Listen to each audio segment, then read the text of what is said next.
one voicemail. That's all that separated a 5-year-old boy from his father's arms. While Graham Whitmore was pouring Dom Perignon into his mistress's glass at a penthouse suite overlooking the Chicago skyline, his son Miles was convulsing on the kitchen floor, lips turning purple, eyes rolling back into his skull. Graham had always believed he was the smartest man in every room he walked into. He had the corner office, he had the beautiful wife, he had the powerful father-in-law, who had bankrolled his entire career, and he had Katerina Devlin, the 26-year-old, who made him feel like he was 20 again. What Graham didn't understand, what he would spend the next 20 years in a concrete cell understanding, was that his father-in-law Malcolm Price was not a man you betrayed. Malcolm didn't raise his voice, he didn't throw punches, he collected evidence the way other men collected stamps, quietly, methodically, and with an obsessive attention to detail that bordered on pathological. This is the story of how one man's appetite for pleasure devoured everything he had ever built. The suite at the Langham Hotel smelled like jasmine and new money, room 1814. Graham had been booking it every Thursday for 7 months. The staff knew him by name. They knew to send up the Krug Grande Cuvée at exactly 7:15. They knew not to ask questions about the woman who always arrived 20 minutes after him, wearing sunglasses indoors and a smile that cost him roughly $4,000 a month in gifts. Katerina was stretched across the king-size bed, scrolling through her phone, wearing a champagne-colored slip that matched her drink. She glanced at the nightstand where Graham's phone was buzzing. "You said you'd put it on silent." I will. Graham picked up the device. The screen read Serena Mobile, his wife, probably calling to remind him about Miles's swim lesson tomorrow or to ask him to pick up almond milk on the way home. The mundane machinery of domestic life, the very thing he was paying $900 a night to forget. He hit decline. It rang again immediately. Serena Mobile. He hit decline again. Katerina raised an eyebrow. "Clingy tonight. She's always clingy." Graham powered the phone off completely. The screen went dark. He set it face down on the marble counter and walked back to the bed. Now, where were we? 6 miles south, in the kitchen of a craftsman bungalow in Oak Park. Serena Whitmore was not calling about almond milk. Miles was on the floor. He had been eating dinner, macaroni and cheese, his favorite, the one Serena made from scratch every Wednesday. But tonight, Serena had used a new brand of shredded cheese from the grocery store. She hadn't read the allergen label closely enough. Trace amounts of tree nuts. Miles was severely allergic to cashews. They had known since he was 2. They carried EpiPens everywhere. There was one in her purse, one in the kitchen drawer, one at his preschool. Serena grabbed the kitchen EpiPen and jabbed it into Miles's thigh. Nothing happened. She pressed harder. The mechanism clicked, but the needle didn't deploy. She pulled it out and tried again. Nothing. She looked at the expiration date. 3 months passed. The auto-injector had degraded. "Miles, baby, stay with me, stay with mommy." His breathing was a wet, strangled whistle. His face was swelling. His tiny fingers were clawing at his throat. Serena scooped him up with one arm and grabbed her phone with the other. She dialed 911 first. Then she called Graham. It rang 5 times and went to voicemail. She called again. Voicemail. She sent a text. "Miles, allergic reaction. Call me now. 911." The message showed one gray checkmark. "Not delivered. Where are you?" She screamed at the phone. Graham had said he was working late at the firm. A client dinner with the Morrison portfolio team. He should be at his desk or at a restaurant downtown. Either way, his phone should be on. The ambulance arrived in 11 minutes. It felt like 11 hours. The paramedics worked fast, intubating Miles in the back of the rig while Serena held his hand, which was limp and cold and impossibly small. She called Graham one more time from the ambulance.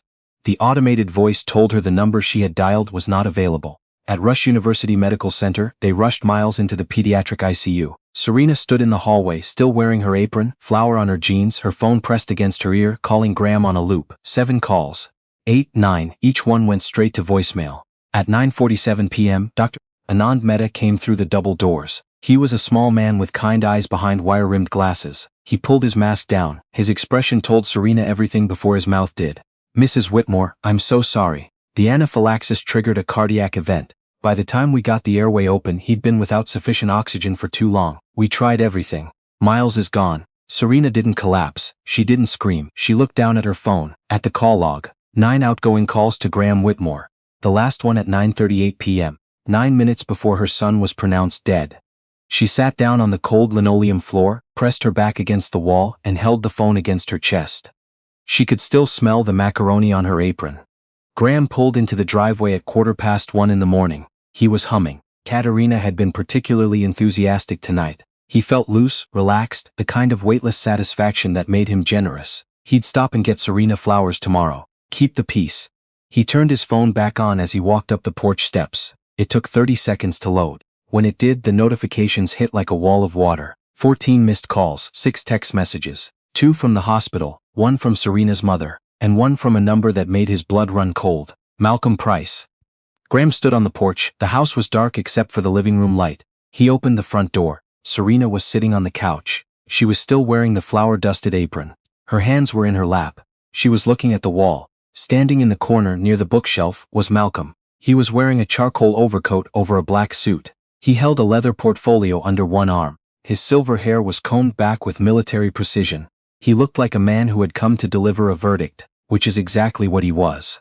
Malcolm Price had spent 35 years as a forensic financial investigator for the Department of Justice. He had dismantled Ponzi schemes, exposed money laundering operations that spanned 3 continents, and put 4 sitting congressmen behind bars. He had retired 5 years ago, but retirement for Malcolm meant consulting, which meant he still had access to every investigative tool the federal government could offer. And more importantly, he had the patience of a man who understood that the most devastating blow was the one you never saw coming. Serena? Graham said from the doorway. I just saw the calls. My phone died. The battery, it's been acting up. What happened? Is Miles okay? Malcolm turned slowly. He didn't speak. He just looked at Graham with an expression that was completely, terrifyingly blank. Miles isn't okay, Graham, Serena said. Her voice was flat. Drained. Miles is dead. Graham's knees buckled. He grabbed the doorframe. What? Allergic reaction, Malcolm said. His voice was quiet, controlled. Cashew protein in the cheese. His EpiPen malfunctioned. Serena called you. She called you while he was choking. She called you while the paramedics were cutting his shirt off.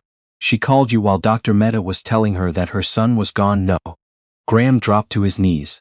The tears came fast, a mix of genuine shock and the animal terror of a man who realizes his lie is about to be tested. No, my boy, my little boy.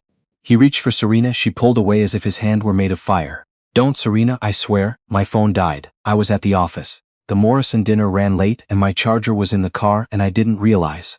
The Morrison dinner, Malcolm repeated. He reached into his overcoat and pulled out a pair of reading glasses. He didn't put them on, he just held them, turning them slowly in his fingers.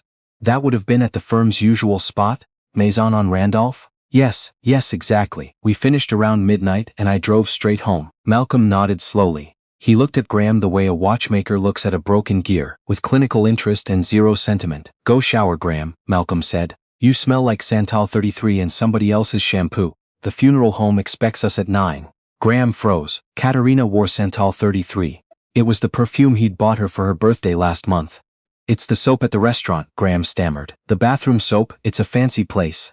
Malcolm walked past him toward the door. He paused, his mouth inches from Graham's ear. My grandson died tonight, Graham. If I discover that you were anywhere other than where you claim, I will take apart your life the way I take apart a fraudulent balance sheet. Line by line, entry by entry, until there's nothing left but zeros. The door closed softly behind him. The soft click was louder than any slam could have been. Graham stayed on his knees for a long time. When he finally looked up, Serena was gone. He heard the bedroom door lock upstairs. He pulled out his phone and frantically deleted everything. Call logs. Text from Katerina. The Uber receipt to the Langham. The browser history showing the suite reservation. He thought he was safe. He forgot that Malcolm Price had spent 3 decades proving that deleted data was never truly gone. The funeral was on a Saturday. A cold November wind tore through Elmhurst Cemetery, scattering dead leaves across the small white coffin. Graham stood beside Serena under a black umbrella, wearing a Tom Ford suit and an expression he'd rehearsed in the bathroom mirror. The concerned father, the broken man, the husband who wished he'd left the office sooner. The mourners whispered as they passed. Poor Graham, he worked so hard for that family. And now this. Graham absorbed their sympathy like oxygen. Serena stood motionless. She hadn't spoken to him since the night Miles died. She kept one hand on the coffin. The other hand hung at her side, clenched into a fist, so tight her nails drew blood from her palm. Malcolm stood apart from the crowd. He didn't carry an umbrella. The rain soaked his overcoat, darkened his silver hair. He wasn't watching the coffin. He was watching the parking lot. 40 yards away, behind a row of bare elm trees, a white Audi A5 idled with its headlights off. The driver's window was cracked. A plume of vape smoke drifted out. Malcolm took out his phone and sent a single text to his investigator, a former FBI forensic accountant named Wendell. White Audi. East lot. Get the plate. Find out who's watching my grandson's funeral. The reply came within 90 seconds. Registered to Katerina Devlin, age 26. Junior marketing strategist at Pinnacle Media Group. Home address on file. Malcolm put his phone away. He filed the name next to every other piece of evidence he had already begun assembling. After the burial, the wake was held at the Whitmore house. Graham played host with devastating perfection. He accepted casseroles with trembling hands. He told Serena's aunts that he would never forgive himself for working so late that night. He choked up at all the right moments. "You couldn't have known, sweetheart," Aunt Dorothy said, squeezing his arm. "You were putting food on the table." From across the room, Malcolm watched. He held a glass of bourbon he hadn't tasted.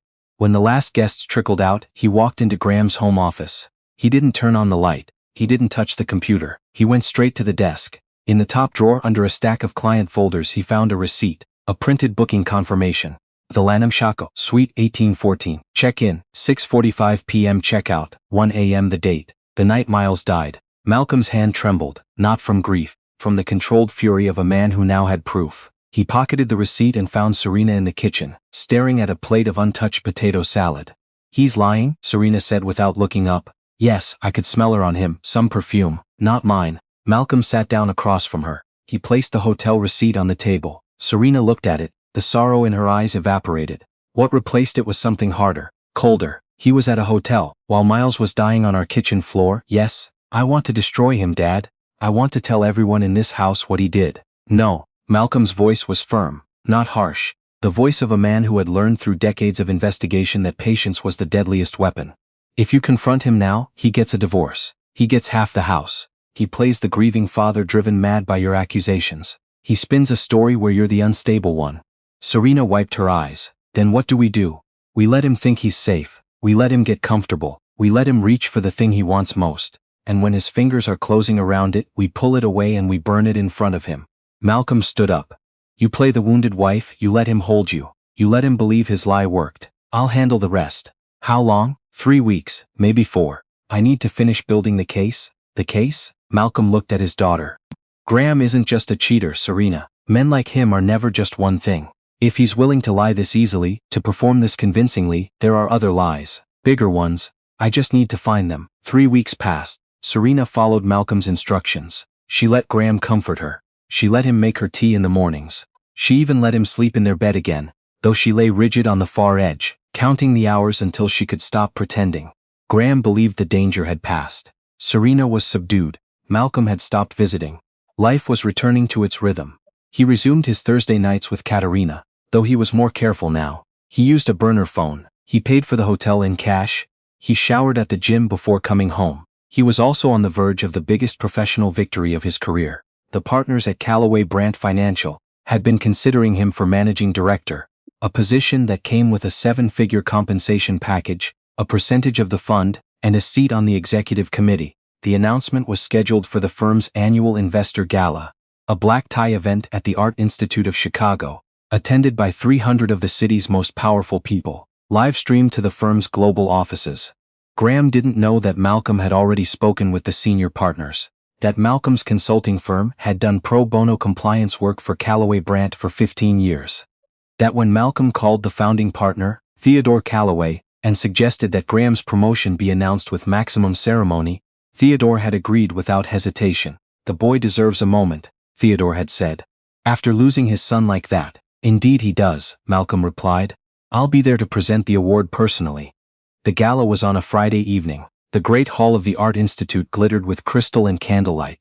Graham wore a midnight blue tuxedo with a silk pocket square. He looked like a man who owned the future. Serena was at home. She had told Graham she wasn't ready for public events yet. He'd been relieved, one less variable to manage. At 8:15, Theodore Callaway took the stage. "Ladies and gentlemen, tonight we celebrate not just our firm's record year, but the extraordinary resilience of one of our own. Graham Whitmore has led the Hargrove portfolio to unprecedented returns. And he's done it while enduring a personal tragedy that would have broken most of us. Graham, come on up here." Applause filled the hall. Graham walked to the stage shaking hands, nodding humbly, touching his heart in a gesture of grateful modesty. He reached the microphone. "Thank you, Theodore. Thank you all. This means more than you know. I dedicate this to my son Miles. I know he's watching over me tonight." From the back of the hall, a sound cut through the applause. A sharp, deliberate tapping, leather sole on marble floor, steady as a metronome. Tap, tap, tap, the crowd parted. Malcolm Price walked through the center aisle. He was wearing a black suit so precisely tailored it looked like armor. In one hand he carried a slim briefcase. In the other nothing. His hands were steady as stone. "Malcolm," Theodore said, smiling, "I didn't know you were speaking tonight." "Brief remarks," Malcolm said. He stepped to the podium. He didn't look at the audience. He looked directly at Graham. The two men's eyes locked. "You say Miles is watching over you, Graham?" "Yes, sir." Graham's smile was frozen. Something was wrong. He could feel it in his spine. "I wonder what he sees." Malcolm opened the briefcase. He removed a USB drive and plugged it into the presentation laptop. The massive screen behind the stage flickered. "We were going to look at the Hargrove portfolio returns tonight," Malcolm said to the room, "but in the interest of transparency, I think we should look at some other numbers first." The screen displayed a bank statement, not the firm's. Graham's personal expense account. "This is the corporate card assigned to Graham Whitmore. Note the charges. The Langham Hotel, Cartier on Michigan Avenue, agent provocateur. Unless the Hargrove clients have developed a taste for French lingerie, I believe we're looking at embezzlement."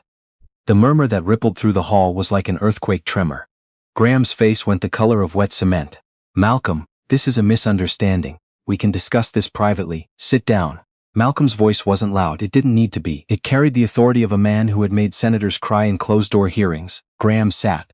"But money," Malcolm continued, "is just money, replaceable, forgettable. Let's talk about something that isn't." The screen changed. Security footage from the Langham Hotel. The timestamp glowed red, 9:38 p.m. The 18th floor hallway. A room service cart being wheeled to suite 1814. The door opened. Graham stood there in a hotel robe, laughing. Behind him, a woman in a champagne slip walked past the doorway.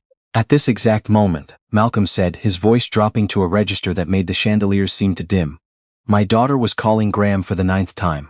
Miles was in the back of an ambulance. His heart was stopping. He was 5 years old. He liked dinosaurs and swimming and macaroni and cheese." Malcolm clicked the remote. Phone records appeared on the screen. A column of calls from Serena's number. Next to the final call, a single notation, "Device powered off manually." Graham didn't miss these calls. He saw them. He chose not to answer. He turned his phone off so that the sound of his wife's desperation wouldn't interrupt his evening. The hall was silent. 300 people, motionless. "That's a lie," Graham shouted, standing up. "That footage is fabricated. This is a vendetta." "Is it?" Malcolm asked. He clicked again. A spreadsheet filled the screen. Red highlights, yellow flags, the Hargrove portfolio. "This is the actual performance of the Hargrove Fund versus the numbers Graham reported to investors. He inflated the returns by 32% over 18 months. He fabricated trade confirmations. He created phantom assets. This isn't creative accounting, ladies and gentlemen. This is securities fraud." The SEC received this file at 4 o'clock this afternoon. The U.S. Attorney's Office received it at 4:15. Malcolm leaned into the microphone. "Graham Whitmore is not being promoted tonight, he is being terminated. And the officers waiting in the lobby have a warrant for his arrest." Graham looked wildly around the room. The exit was 50 feet away. 2 federal marshals were already walking through the doors. "You can't do this," Graham screamed. "I built the Hargrove book from nothing." "You built a lie," Malcolm said, "and I just told the truth."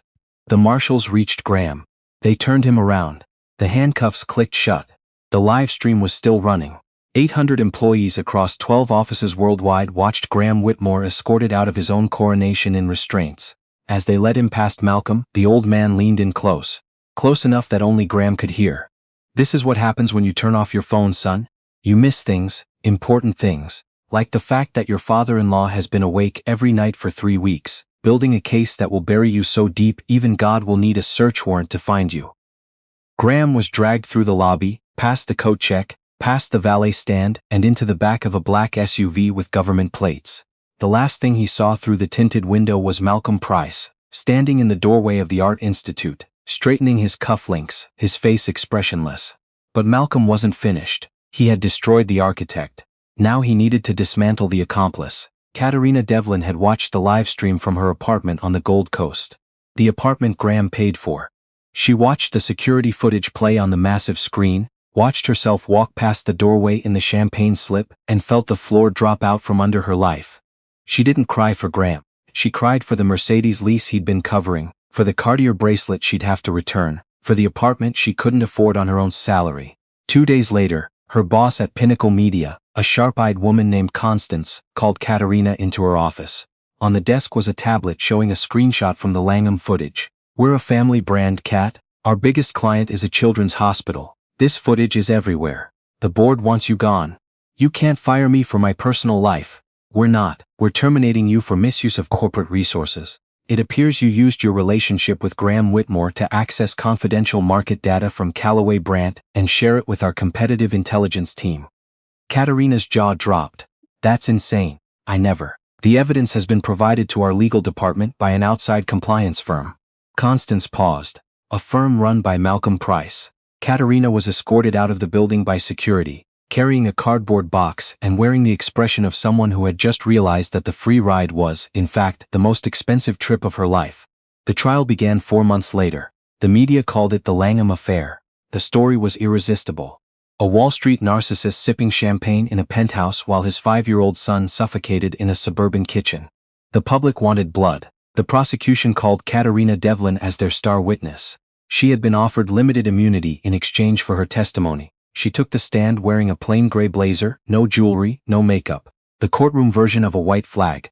"Ms. Devlin," the prosecutor said, "at approximately 9:30 p.m. on November 7th, did something happen in the hotel suite?" Katerina closed her eyes. His phone rang. It was on the nightstand. "Did you see who was calling?" The screen said Serena Mobile. "What did Graham do?" Katerina took a breath that shuddered through her entire body. He looked at it and laughed. He said, "She's probably calling to ask if we need more paper towels. The woman can't function without me." A murmur of disgust moved through the jury box. Did he answer? No, he declined it. Then it rang again and again. "I told him the buzzing was annoying. I told him to turn it off, and did he?" He picked it up. He looked at the screen. It was ringing. He held down the buttons on the side until it went dark. Then he set it down and poured more champagne. "Did he say anything?" Katerina's voice dropped to a whisper. "He said there, problem solved." The prosecutor let those 2 words settle over the courtroom like ash. Problem solved. At 9:47 p.m. that evening, Miles Whitmore was pronounced dead. The jury deliberated for 2 hours and 40 minutes. Guilty on all counts: wire fraud, securities fraud, 12 counts of grand larceny, embezzlement. Judge Arthur Rawlings, a 70-year-old former military prosecutor who had seen combat in 2 wars, looked down at Graham over the rim of his bifocals. "Mr. Whitmore, I have sentenced war criminals with more integrity than you have demonstrated. You are not charged with your son's death. The law cannot punish you for that. But I can consider the full measure of your character when determining your sentence." He paused. "You stole from your partners. You stole from your wife. You stole from every investor who trusted you with their retirement. And on the night your son was dying, you chose pleasure over responsibility. You chose silence over love. You chose yourself over a 5-year-old boy who needed his father to pick up the phone." Graham was sobbing. "Your Honor, I lost my son too." "You did not lose him," Judge Rawlings said, and his voice was a blade. "You abandoned him. There is a difference. 22 years, federal penitentiary, no parole eligibility for 18 years, full restitution, take him away." The gavel cracked like a rifle shot. 8 months later, Terre Haute Federal Correctional Complex, a concrete world of gray walls and gray days. Graham Whitmore was inmate 71503. He worked in the cafeteria, scrubbing industrial pans for 14 cents an hour. His hands, which had once signed million-dollar deals, were cracked and raw from the lye soap. He had received no visitors. Not one. On a Tuesday afternoon, a guard appeared at his cell. "Whitmore, visitation." Graham's heart hammered. He was led to the visiting room, a sterile space divided by thick plexiglass partitions. He sat down. The door on the other side opened. Serena walked in. She looked different, healthy. Her hair was shorter, styled in a way he'd never seen. She wore a camel coat and simple gold earrings. She didn't look broken anymore. She looked rebuilt. Behind her, Malcolm entered, unchanged, immovable, a monument in a tailored suit. They sat down. Serena picked up the phone receiver. Graham grabbed his. "Serena. Oh God, Serena, you came." His words tumbled out in a frantic rush. "You have to help me. I can't do 22 years. I'll die in here, please. Talk to your father. He has connections. I'll sign anything. I'll give up everything. Just get me out." Serena stared at him. There was no pity in her eyes. No anger either. Just a calm, settled distance, like looking at a city you used to live in from the window of a plane. "We didn't come to help you, Graham. We came to close the file." "Close the file? What does that, Serena? We're family. We were never family." Malcolm's voice came through the receiver, metallic and precise. "A family man answers the phone. You were a tenant, and your lease is up." Serena pulled a document from her bag. She held it against the glass. The divorce was finalized last week. Default judgment. Your attorney couldn't locate you to contest it because you refused to leave your cell for legal consultations. I have my name back. I'm Serena Price again. No, and one more thing. Sarisa reached into her coat pocket. She pulled out a photograph, a small granite headstone. Miles Graham Whitmore, beloved son, the bravest boy in every room. I visit him every Sunday morning, Serena said. I bring dinosaur stickers, he loved the T-Rex ones. I tell him stories. Last week I told him that the man who turned off his phone can never hurt us again. Graham pressed his forehead against the glass. Tears streamed down his face. I loved him, Serena. You have to believe that. You loved the idea of him, Serena said. You loved telling people you had a son. You loved the photos on your desk. But you didn't love him enough to answer a phone call. That's not love, Graham. That's decoration. Malcolm checked his watch. Our time is up. No, please, don't leave me here. I'm sorry. I'm so sorry. Serena stood. She placed her palm flat against the glass, directly over Graham's hand. He pressed back, desperate for the contact. She held it there for exactly 3 seconds. Then she pulled her hand away and wiped it on her coat, slowly, deliberately, as if she had touched something that needed to be cleaned off. Goodbye, Graham. She turned and walked toward the steel door. Malcolm followed. He didn't look back. Serena. Graham screamed into the dead receiver. Serena. The door closed. The lock engaged with a heavy, mechanical thud that echoed through the cinder block walls and settled into Graham's bones, where it would live for the next 2 decades. The private car was waiting in the prison parking lot. Serena slid into the back seat. Malcolm sat beside her. The driver pulled onto the highway heading toward the airport. Malcolm looked at his daughter. Are you all right? Serena reached into her purse and pulled out a small plastic dinosaur, a green T-Rex. She turned it over in her fingers.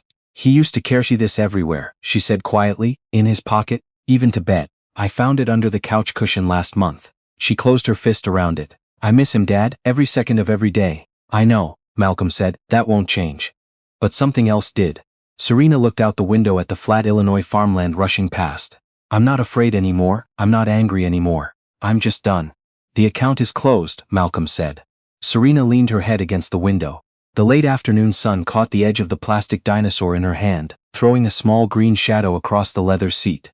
Did you hear that, baby? She whispered to the glass. Mommy got him. You can rest now. The car drove east, toward O'Hare, toward whatever came next, leaving behind the gray concrete box where Graham Whitmore would spend the next 18 years, remembering the sound of a phone ringing that he refused to answer.